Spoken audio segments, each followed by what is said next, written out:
최근 폴란드에서 한국 무기들을 대규모로 사들이고 있는 것은 이제 전 국민이 다 아는 사실이죠.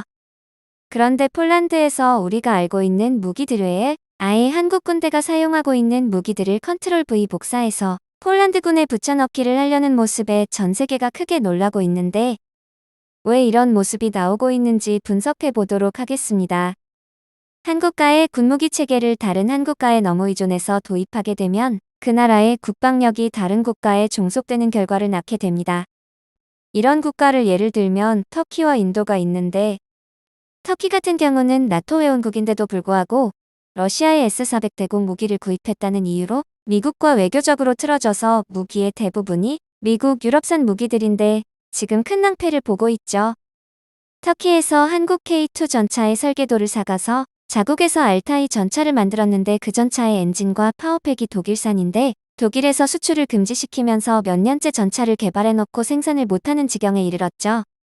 이뿐만 아니라 F-35A 같은 경우는 도입 계약을 해놓고도 미국에서 수출을 거부했고 심지어 터키에서 라이센스 생산해서 쓰고 있는 F-16 같은 경우는 업그레이드를 시키기 위해 미국의 최신 F-16의 전자장비들의 수입을 요청했는데 이 또한 거부당하고 있어서 지금 주변국들과 분쟁을 겪고 있는 터키 입장에서는 속이 바삭바삭 타고 있는 입장이죠. 인도 같은 경우는 더 심한 경우인데 인도 자국군에서 쓰는 무기의 대부분이 러시아산인 인도는 최근 서방 세계의 대러시아 제재 속에서도 홀로 러시아 제재에 동참하지 못하고 오히려 러시아산 천연가스를 대량 도입하는 러시아에 도움을 주는 행위를 하고 있죠. 인도는 심지어 전략핵잠까지 러시아에서 10년 주기로 임대해서 사용하고 있는데 만약 대러시아 제재에 동참하게 된다면 러시아와 적대적으로 돌아설 수밖에 없고 그리 되면 러시아도 보복을 하게 된다면 러시아는 당연히 인도군이 사용하고 있는 러시아산 무기들의 후속 군수 지원을 다 끊어버릴 게 뻔하고 그리 되면 러시아산 무기들을 대부분 사용하고 있는 인도군은 마비될 수밖에 없는 결과를 낳죠. 파키스탄, 중국 등과 전쟁을 치른 경험이 있는 인도로서는 이는 재앙에 가까운 결과이죠. 미국과 쿼드 동맹국이면서 자국 경제 발전을 위해서 미국 자본 유치를 위해서 미국과 원만한 관계를 유지해야 하는 인도의 입장에서 이 무기 종속이 얼마나 심각한 결과를 초래하는지 잘 보여주는 예이죠. 이렇듯 한국과의 무기 종속이 심해지면 외교 국방에서 그 나라에 종속되는 본의 아니게 동맹국가처럼 돼버리는 결과가 초래돼서 지금 전 세계의 국가들은 무기 수입을 다변화하거나 자국 방산업을 발전시키려는 노력을 하고 있는데 그런데 폴란드는 이런 전 세계적인 흐름에 역행해서 한국의 자국의 방위를 전적으로 의존하는 모습을 보이고 있죠. 이는 폴란드가 한국을 전적으로 신뢰하지 않고는 일어날 수 없는 모습인데 폴란드가 한국을 동맹국 수준을 넘어서 거의 혈맹관계처럼 생각하지 않고는 일어날 수 없는 일이죠. 그럼 폴란드가 이런 중대한 결정을 한 이유에는 어떤 의도가 있을까요?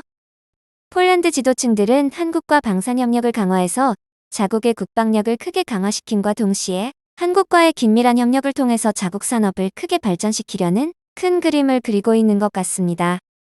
폴란드는 한국에 무기를 수입함과 동시에 한국 방산업체들과 폴란드 방산업체들이 합작 투자를 해서 자국에서 한국 무기들을 대량 생산하고 이를 폴란드군에 납품하고 그와 동시에 자국에서 생산한 무기들을 러시아의 직접적인 위협에 직면하고 있는 동유럽 국가들에 수출을 해서 일석이조의 효과를 노리고 있는 것 같습니다.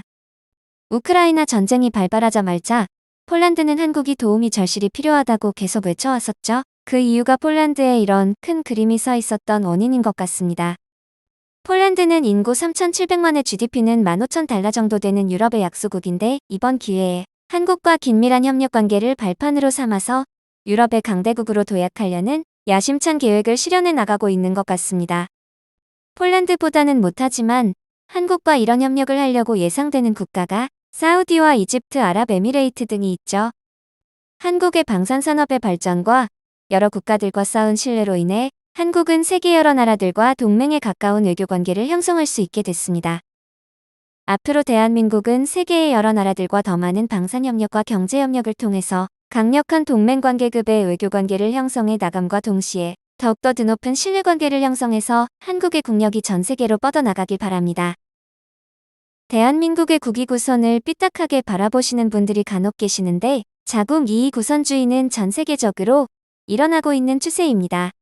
심지어 혈맹인 미국도 요즘 자국 이익 우선주의로 돌아섰죠. 자국 이익 우선주의는 이제 선택이 아닌 필수입니다. 국뽕주의라고 너무 비하하지 마시고 자국이 이익이 달린 문제에서는 전 국민이 한 목소리를 냈음 하는 바람입니다. 이상 국익우선TV였습니다.